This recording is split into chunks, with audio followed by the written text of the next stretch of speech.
Expo Inter 2024 é lançada. Maior feira agropecuária a céu aberto da América do Sul já tem data para começar. Alerta de eventos climáticos. Moradores de Morretes e União da Vitória participam de teste. Gestores dos estados do Sul e Sudeste firmam compromisso com meio ambiente, segurança e economia. Acidente aéreo em Vinhedo. IML de São Paulo trabalha na identificação das vítimas. Com todos os corpos resgatados, análises das caixas pretas avançam para conhecer as causas da tragédia. Cartografia no desenvolvimento de Santa Catarina. Exposição destaca a importância do trabalho no estado. E você vai ver ainda. Destaque em Paris. Júlia Soares retorna aos treinos. Ginasta paranaense fez história ao conquistar primeira medalha do país por equipes. Essas e outras notícias a partir de agora no Piques News.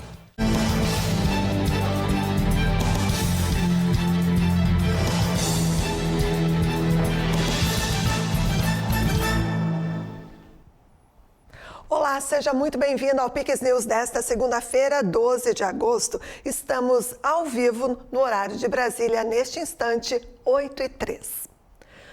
Iniciamos falando sobre o acidente aéreo de Vinhedo. As autoridades concluíram o resgate dos corpos das 62 vítimas do acidente aéreo em Vinhedo, no interior de São Paulo. O governo paulista divulgou o boletim informando que foram resgatados todos os corpos das vítimas do acidente com a aeronave ATR-72 da Voipés Linhas Aéreas. O avião caiu sobre uma área residencial da cidade de Vinhedo, cerca de 80 quilômetros a noroeste da cidade de São Paulo, na última sexta, dia 9.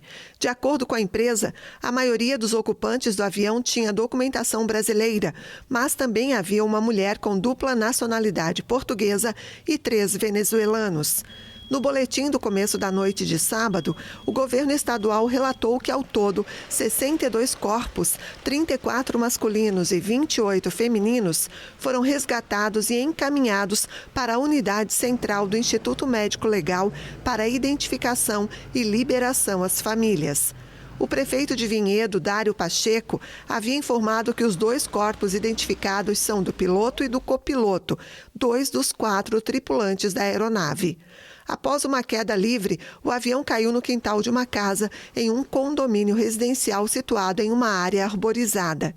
O avião voava entre Cascavel, no Paraná, com destino ao Aeroporto Internacional de Guarulhos, em São Paulo.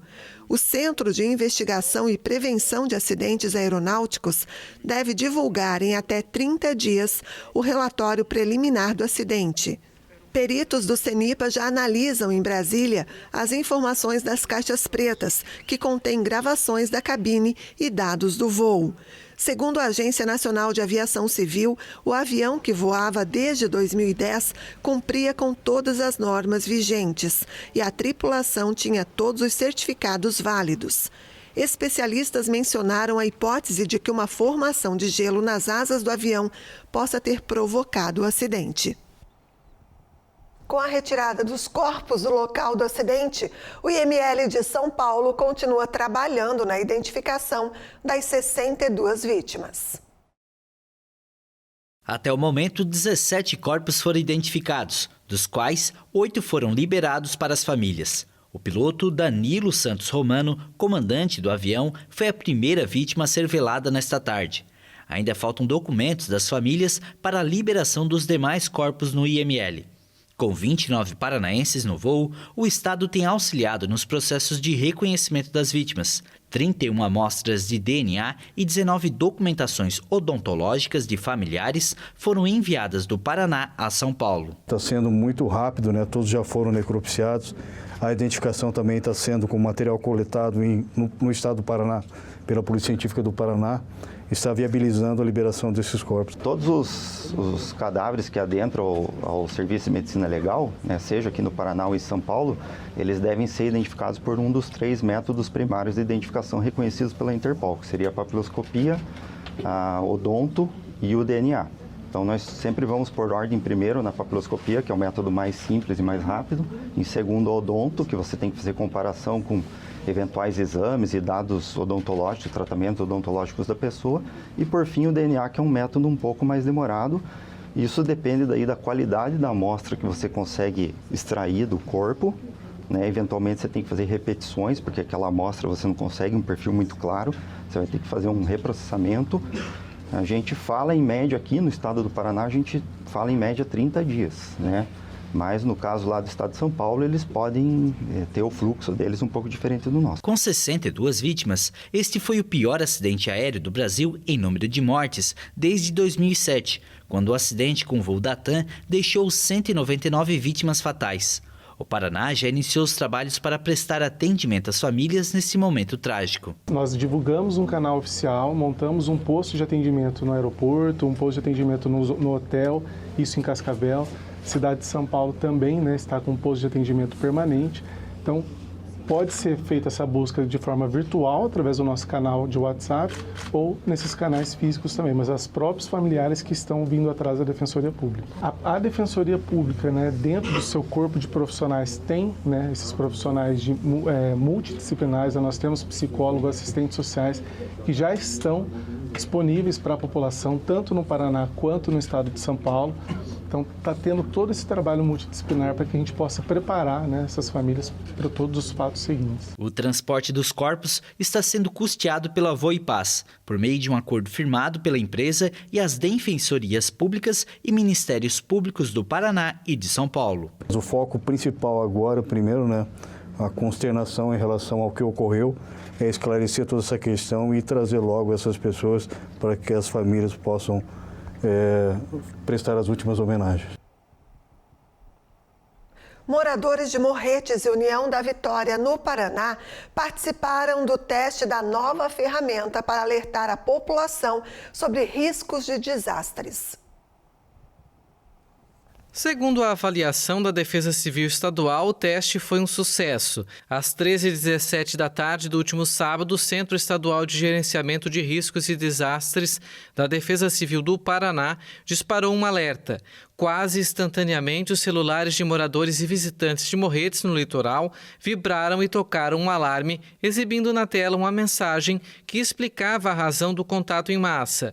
Às 13h25, o protocolo foi repetido em União da Vitória, no sul do estado. A gente fica feliz de ver esse resultado, né? Já vem sendo discutido há muito tempo e esse alerta demonstração, a gente presenciar a chegada do alerta para a população é um êxito, logicamente.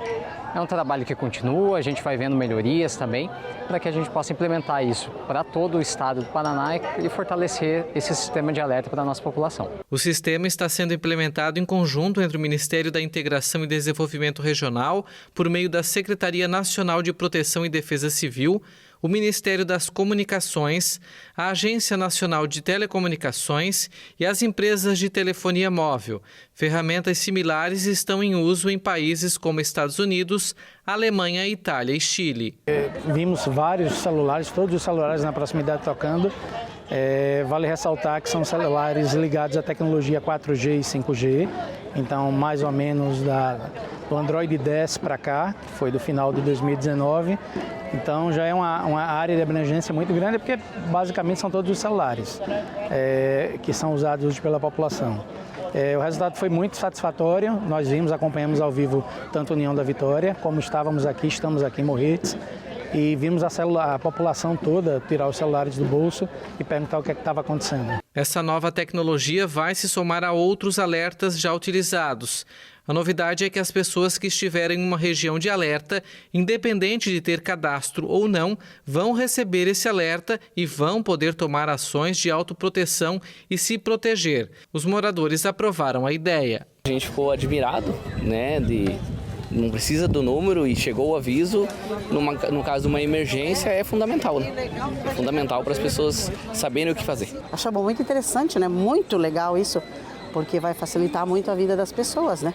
Até para evitar que coisas terríveis como a gente tem visto acontecer, né? Até nos estados, nossa, recentemente, né? Que não aconteça aqui, né? Conosco. Então achei assim, nossa, muito legal. Agora fiquei perguntando como que conseguiram que chegasse no meu celular. Isso eu achei interessante como chegou no meu celular, né? Terminou neste fim de semana o encontro do Consórcio de Integração Sul e Sudeste, o COSUD. Os gestores firmaram um compromisso com o meio ambiente, segurança e economia. Os gestores públicos dos 7 estados que compõem o consórcio publicaram no sábado a Carta de Pedra Azul, um compromisso coletivo dos governadores em áreas ligadas ao meio ambiente, segurança pública e economia. A divulgação do documento aconteceu durante o encerramento do encontro, que reuniu cerca de 700 pessoas durante 3 dias no Parque Estadual da Pedra Azul, na região serrana do Espírito Santo. A Carta de Pedra Azul é um compilado com as principais conclusões ligadas às discussões entre secretários estaduais e servidores públicos das 7 unidades da federação, dentro de 14 grupos de trabalhos temáticos. Exemplo disso é a PEC da segurança pública. Nós tivemos a oportunidade de conversar com o ministro da Justiça, ouvir as preocupações, enfim, e um momento também que a gente vai poder tratar de segurança pública no âmbito constitucional. Isso é um grande avanço, então realmente o COSUD tem um papel indispensável nesse processo de integração entre as regiões. E a gente discutiu os assuntos sensíveis para esse país, fortalecimento da nossa República. Por uma definição estabelecida previamente pelos governadores, a edição deste ano teve como foco principais a necessidade de adaptação às mudanças climáticas, a integração das forças de segurança para o combate ao crime organizado e um posicionamento acerca da reforma tributária, que está em processo de regulamentação no Congresso Nacional. A nossa manifestação é dos 7 estados, há uma proposta de renegociação da dívida que foi aprovada pelo CONCEFAS, né? Então nós estamos aqui, os 7 estados, manifestando nossa opinião, que agora no Senado vai votar, esta semana deve começar a votar, o apoio dos 7 governadores, né? E nós vamos pedir dar essa orientação também, vamos fazer esse debate com a nossa bancada, para que a gente possa aprovar essa proposta na renegociação da dívida dos estados. A próxima edição do encontro será no Paraná e a expectativa é que o consórcio já esteja totalmente implantado, tendo mais efetividade nos pleitos elencados pelos gestores. Nós estávamos num momento de namoro, agora nós estamos no momento de casamento. E a primeira reunião vai ser em março, quando o consórcio efetivamente vai estar implementado. Então, as perspectivas, enfim, de a gente continuar discutindo assuntos de muita importância, é o momento que a gente percebe que vai acontecer no estado do Paraná, mas agora institucionalizado. Foi lançada hoje em Esteio, no Parque de Exposições Assis Brasil, a Expo Inter 2024. O lançamento ocorreu com a presença da imprensa, autoridades estaduais e grupos tradicionalistas. A feira, considerada o maior evento de agropecuária a céu aberto da América Latina, vai ocorrer de 24 de agosto a 1º de setembro, prometendo superar as movimentações financeiras e de público do ano passado. Estamos muito confiantes que serão números muito expressivos e relevantes em função desse número de expositores, número de animais, o que nós temos em termos de perspectivas de participação nos dão essa confiança. A formação dos nossos colaboradores e também dos copromotores é que a procura está sendo basicamente os padrões da feira passada. A expectativa é que nós possamos, cada um dos copromotores, trazer essa informação logo em seguida. A Beth também já tem próximo a isso. E uma questão também em relação à questão de vendas, que foi perguntado antes também. A expectativa, o Rio Grande do Sul sim está com grandes dificuldades. Ao restante do país, a agricultura não está com essas dificuldades. Então, as vendas que acontecem aqui são internacionais, né, e nacionais também. Então, tem muita expectativa em relação a isso. Por isso que a procura é enorme também na agricultura familiar. Aumentou 25%. E é uma tendência que nós temos aí em número de expositores similar à exposição passada. Agora vamos de cultura. Quem estiver na capital catarinense tem até o dia 25 para conferir a exposição A Cartografia no Desenvolvimento de Santa Catarina, no Museu de Imagem e Som, que fica localizado no Centro Integrado de Cultura. A exposição integra o projeto SC Territórios e destaca o rico acervo histórico de dados cartográficos do governo de Santa Catarina. As obras em exibição variam desde os primeiros esboços até representações cartográficas complexas, essenciais para o planejamento e a gestão territorial. A gente tem uma exposição toda digital, né? A gente está no Museu de Imagem e Som e traz essa realidade, essa experiência para os nossos visitantes. A gente tem uma ala que é uma ala 3D, né? Que a gente consegue ver através do toque quais são as dimensões de nossas bacias hidrográficas do estado. Dentro dos municípios, muito utilizado para desenvolvimento do plano diretor, né, de toda a parte que envolve o desenvolvimento territorial dos municípios, do estado como um todo. O evento busca destacar a importância da modernização das práticas cartográficas aliada à preservação da história catarinense. A exposição também oferece uma experiência imersiva, permitindo que o público interaja com materiais cartográficos, além de explorar equipamentos históricos e modernos utilizados na produção desses dados. Uma vez que eu trago novas tecnologias, eu tenho mais precisão, né, dos dados, mais precisão, que a gente chama de altimetria, aqui entrando um pouco mais específico nesse detalhe, é onde eu vou ter, por exemplo, a identificação de cotas de níveis de alagamento, identificações em trechos que podem ter desbarrancamento e outros itens. Com essa nova tecnologia, a gente tem mais precisão, e essa é a palavra fundamental que a gente traz para ter as decisões, a tomada de decisão do gestor com mais assertividade. A experiência 3D é muito interessante para o visitante porque traz justamente essa experiência de altimetria, de volume da imagem. Então a pessoa só não vê apenas uma imagem estática, mas consegue interagir com ela visualizando a altimetria e o próprio terreno e o solo daquela região. A mostra no Centro Integrado de Cultura explora a evolução da cartografia em Santa Catarina e estará aberta ao público até 25 de agosto, com entrada gratuita. O museu fica aberto de terça a domingo, das 10 da manhã às 9 da noite. Eu estou achando bem legal, bem interessante a exposição, porque mostra toda essa evolução dos mapeamentos do nosso estado, que a gente consegue observar a evolução do desenvolvimento dos mapas, né, de como era feito antigamente e hoje, na atualidade, como é que eles estão sendo desenvolvidos com técnicas em 3D. Então, toda essa evolução de como a gente interpreta, e é super importante para o planejamento do nosso estado. Nós agora vamos para o intervalo e você vai ver a seguir as principais notícias internacionais e também o encerramento das Olimpíadas de Paris. Voltamos já já. Tudo é melhor no Comprão. O frescor do hortifruti é melhor no Comprão. A qualidade da carne é melhor no Comprão. Bebida pro churras é melhor no Comprão. Tudo é melhor no Comprão. O postinho da padaria é melhor no Comprão. Desconto no atacado é melhor no Comprão. Abastecer o seu negócio é melhor no Comprão. Tudo é melhor no Comprão. Tudo que você precisa, qualidade, economia, pagamento. É melhor no Comprão. Melhor preço é no Comprão.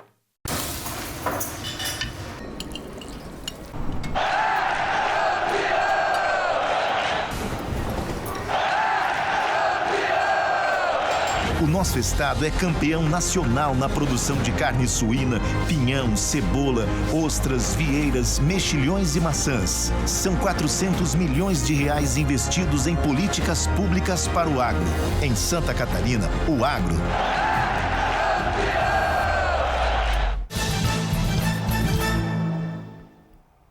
Estamos de volta agora, 8h21. Um helicóptero caiu no telhado de um hotel no nordeste da Austrália nesta segunda-feira. Uma pessoa morreu. A polícia informou que o piloto, único ocupante da aeronave, morreu após o acidente, ocorrido na madrugada na cidade de Cairns. A queda provocou um incêndio que forçou uma evacuação em massa de hóspedes e funcionários do hotel.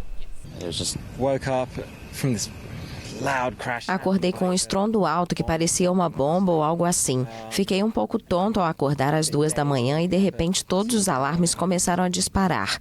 No começo pensei que fosse um incêndio ou algo assim. Então ouvi a polícia de evacuação gritando: saiam, saiam, saiam.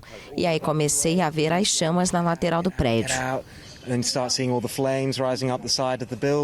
Não houve registro de pessoas feridas no local. Investigadores do Escritório de Segurança no Transporte da Austrália foram enviados ao local do acidente. A cidade de Cairns, no estado de Queensland, é um destino turístico muito procurado como porta de entrada para a Grande Barreira de Coral. A guerra entre Rússia e Ucrânia leva um grande número de pessoas a deixar a região. O conflito provoca refugiados dos dois lados em guerra. O primeiro projétil disparado pelo exército de Moscou sobrevoou os fiéis e impactou um imóvel da era soviética em Novogrodivka, no leste da Ucrânia, momentos antes de uma cerimônia religiosa. Algumas pessoas consideraram o ataque um sinal de que deveriam fugir da cidade natal, um povoado mineiro que tinha 14 mil habitantes antes da invasão russa em fevereiro de 2022. Os moradores temem que o exército ucraniano não consiga deter o avanço das forças inimigas. A guerra, a linha de frente está se aproximando. As pessoas estão indo embora. Aqueles com crianças já foram retirados à força e levados embora. Há aposentados que ficaram e pessoas que não têm para onde ir e nenhum dinheiro. Até mesmo a incursão surpresa do exército ucraniano na região russa de Kursk não impediu que povoados e cidades caíssem nas mãos de Moscou na área de Donetsk. Vários militares ucranianos disseram que as perspectivas são delicadas no curto prazo, sobretudo em torno de Pokrovsk, um entroncamento ferroviário crucial situado a menos de 15 quilômetros das posições russas. Estamos com muito medo. Sentimos isso todas as noites. Você vai para a cama e não tem certeza de que vai acordar vivo em casa pela manhã. Meus filhos partiram há muito tempo em 2022, porque tenho netos pequenos. Meu marido e eu vamos embora talvez na segunda-feira, porque não há mais esperança. Não há esperança e nenhuma certeza. Do lado russo, a guerra também leva os moradores de Kursk a saírem da área e procurarem abrigo na capital Moscou. Neste domingo, o Kremlin reconheceu que as forças ucranianas avançaram profundamente na região da fronteira. De acordo com Kiev, a ofensiva tem como objetivo desestabilizar a Rússia e causar danos às forças armadas. É assustador ter helicópteros voando sobre a sua cabeça o tempo todo. Quando ainda era possível sair, eu fui embora. Há muitas pessoas jovens que falam bobagens. Os militares controlam tudo. Quando eu saí hoje de Kursk, haviam oficiais militares em todos os lugares, controlando tudo. As potências ocidentais garantem que os avanços russos na guerra tiveram um alto custo humano para Moscou. Analistas militares e autoridades de Kiev concordam em que, na atual situação, o exército inimigo não poderá penetrar profundamente nas linhas de defesa ucranianas. A Grécia ordenou novas evacuações perto de Atenas nesta segunda-feira, devido aos incêndios florestais. Grandes esforços são colocados em prática para conter as chamas que se aproximam rapidamente da capital. Milhares de pessoas saíram de casa nos arredores de Atenas. As autoridades abriram o estádio olímpico no norte da cidade e outros locais para acomodar os deslocados. O porta-voz do Corpo de Bombeiros informou que o vento reacendeu o fogo em 40 locais diferentes. Um hospital pediátrico e um militar precisaram ser esvaziados nas primeiras horas da manhã em Penteli, a cerca de 15 quilômetros da capital. A situação é muito difícil, ainda temos incêndios fortes. A última noite foi muito difícil. A partir da meia-noite, algumas casas começaram a pegar fogo. Estamos tentando proteger nosso restaurante. Os bombeiros estão agindo muito bem. Os moradores da histórica cidade de Maratona, a 40 quilômetros de Atenas, foram retirados à noite para a cidade costeira de Neamakri. O prefeito disse que todo o município está envolto em chamas e chamou a situação de catástrofe bíblica. Segundo a emissora pública ERT, a frente do incêndio já atinge mais de 30 quilômetros e algumas chamas ultrapassam os 25 metros de altura. O ministro grego da Proteção Civil alertou no fim de semana que metade do país enfrentava, pelo menos até 15 de agosto, um risco elevado de incêndios devido às altas temperaturas, rajadas de vento e seca. A tempestade tropical Maria tocou o solo no Japão nesta segunda-feira. Choveu o equivalente a um mês em apenas um dia. Mais de 300 mil pessoas foram alertadas a deixar as casas. A Agência Meteorológica do Japão informou que Maria tocou o solo às 8h30 da manhã no horário local, perto da cidade de Ofunato. Inicialmente classificada como tempestade tropical severa, um nível abaixo do tufão, Maria foi rebaixada para a categoria tempestade tropical depois de perder força. Segundo a Prefeitura de Iwate, não foram registrados ferimentos ou danos graves. Os municípios da região emitiram alertas para que 315 mil pessoas abandonassem as casas durante a noite. A tempestade descarregou 362 milímetros de chuva nas últimas 24 horas até a manhã de segunda-feira na cidade de Kuji, o nível mais elevado nos registros da agência desde 1978.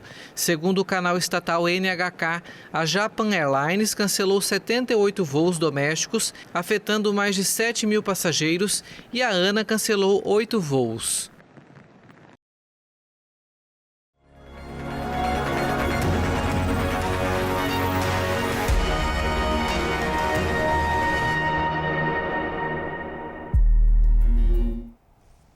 Vai deixar saudade. Paris se despediu dos Jogos Olímpicos neste domingo com uma cerimônia de encerramento repleta de homenagens à cultura francesa. O nadador Léon Machard, herói francês nessa edição com 4 medalhas de ouro, pegou a chama olímpica do Jardim das Tulheiras. Assim, a imponente pira que foi acesa na abertura desta edição parisiense em 26 de julho foi apagada. A chama, então, foi para o Stade de France, ao norte da capital, onde cerca de 70 mil espectadores lotaram as arquibancadas para acompanhar a cerimônia cheia de acenos à cultura francesa.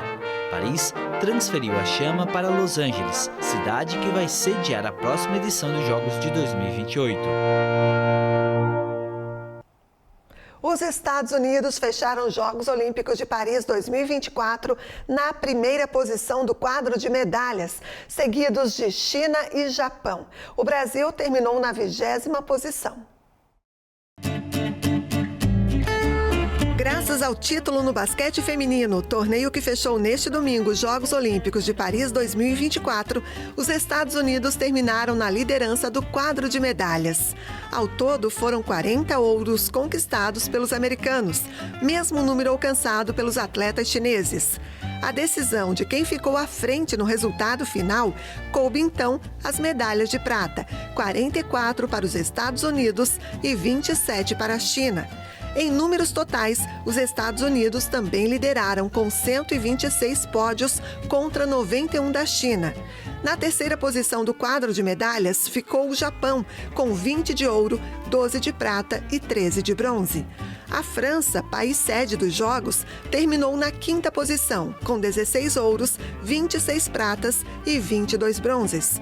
O desempenho é bastante superior ao 8º lugar de Tóquio 2020. O Brasil, país latino-americano melhor colocado no quadro, ficou na 20ª posição com 20 medalhas no total, 3 de ouro, 7 de prata e 10 de bronze. As duas últimas medalhas conquistadas no sábado, onde o Brasil venceu com autoridade a seleção da Turquia por 3-1 e conquistou o bronze na disputa do vôlei feminino. No mesmo dia, a seleção feminina de futebol ficou com a prata ao perder para os Estados Unidos por 1-0. O jogo também marcou a despedida da rainha Marta, de 38 anos. O presidente da França, Emmanuel Macron, declarou nesta segunda-feira que as Olimpíadas mostraram a verdadeira face da França. O chefe de Estado também disse que durante os Jogos o ar estava mais leve e que o país não quer que a vida volte a ser como era. Elle est la vôtre. A França está se despedindo de dias intensos, com a maioria dos atletas, torcedores e meios de comunicação elogiando a edição dos Jogos de 2024. Apesar de alguns incidentes, incluindo um ataque às ferrovias francesas, nada prejudicou o evento em geral para alívio dos organizadores. Et nous qui avons vécu pendant plus de 2 semaines E tendo vivido mais de 2 semanas num país onde sentíamos que o ar estava mais leve, que algo tinha mudado, para citar a Bárbara, não queremos que a vida volte a ser como era. Isso, a vida é o que passamos nas últimas semanas. É disso que se trata a vida real, graças a todos vocês. E assim deve continuar. É a verdadeira face da França. Porque durante anos e anos, muitas pessoas nos disseram que isso não era possível. O presidente agradeceu o trabalho de todos que ajudaram a tornar os Jogos Olímpicos um sucesso, e entre eles, as forças de segurança que mantiveram os atletas e o público seguros. Macron afirmou que os policiais encarregados de prevenir atos violentos ou terroristas conseguiram deter centenas de ações perigosas durante os Jogos. E detalhou que, graças ao trabalho do Serviço Nacional de Investigações Administrativas de Segurança, situações de risco foram evitadas e 5.600 pessoas potencialmente perigosas foram detectadas. A curitibana medalhista de bronze na ginástica artística feminina por equipes, Júlia Soares, retornou aos treinos no Paraná. O retorno à rotina após um feito histórico. Júlia Soares, ao lado de Rebeca Andrade, Flávia Saraiva, Jade Barbosa e Lohane Oliveira, conquistaram nas Olimpíadas de Paris a primeira medalha por equipes na ginástica artística do Brasil. Fato que torna a atleta uma inspiração para muitas jovens. É um sentimento incrível. Para a minha primeira Olimpíadas eu vou estar com uma medalha no peito, entrar na história com as meninas, com toda a equipe brasileira. É um sentimento muito bom poder voltar para o meu clube. Para minhas técnicas, eu acho que isso não tem preço. Voltar com uma medalha no peito e mostrar que a gente está no caminho certo, que todo o trabalho realmente valeu a pena. Júlia, desde os 4 anos, treina no Centro de Excelência da Ginástica no Paraná, local que já formou grandes nomes da ginástica artística brasileira. Atletas que ela tinha como inspiração e hoje tem atuando ao lado. É maravilhoso, porque eu já tive no lugar dessas pequenas que me tem como inspiração. Eu tenho e já tive muita inspiração. Quando eu entrei aqui era a seleção, então eu tive inspirações incríveis, como a Daniele, a Daiane, muitas atletas, a Jade, que inclusive hoje eu treino e compito com ela. Após muitos anos revelando talentos, mas sem conquistar a tão desejada medalha, a conquista realizada em Paris e a presença de atletas como a Júlia trazem esperança de que as portas se abram para a modalidade e novas vitórias venham para o Brasil. Olha, a gente está na ginástica, eu na ginástica desde 80 e alguma coisa, e sempre esperando e procurando e trabalhando para conseguir esse resultado, né? Então, sempre das outras vezes a gente tinha boas equipes, mas não conseguimos, e agora consegui ir logo com uma integrante da seleção sendo formada aqui. A Júlia começou aqui com 4 anos, então sempre treinou aqui. Então a emoção é muito grande, não dá nem para explicar, né? Júlia é bolsista há 8 anos do programa Geração Olímpica e Paralímpica do Governo do Paraná. A atleta acredita que esta conquista deverá também melhorar os investimentos no esporte. Dos 63 atletas e técnicos dos Jogos de Paris, 40 são bolsistas do programa. A nossa esperança é que tenhamos mais Júlias e mais Caroline Pedro e mais Babis no próximo ciclo olímpico. Então, estamos muito orgulhosos dessas crianças, desses jovens, e com certeza vamos cuidar muito bem deles. E para quem pensa que Júlia teria descanso após as Olimpíadas, está enganado. O trabalho continua, visando novas medalhas e seguindo como inspiração para muitas outras crianças. Eu sei que a gente fez um feito muito grande, mas a nossa vida não para, porque acabou uma Olimpíadas. A nossa vida continua. A gente vai continuar treinando, eu vou continuar treinando, as meninas vão continuar treinando, a gente tem competição pela frente. E eu pretendo estar por muito mais ciclos. É isso aí, a gente também, inclusive na torcida, que venha Los Angeles. Assim a gente encerra esta edição do Pix News. Mais notícias no nosso site e também nas nossas redes sociais. Muito obrigada a você pela companhia. Na sequência tem Lost e a gente se encontra amanhã. Até lá. Pix TV é conteúdo todo dia.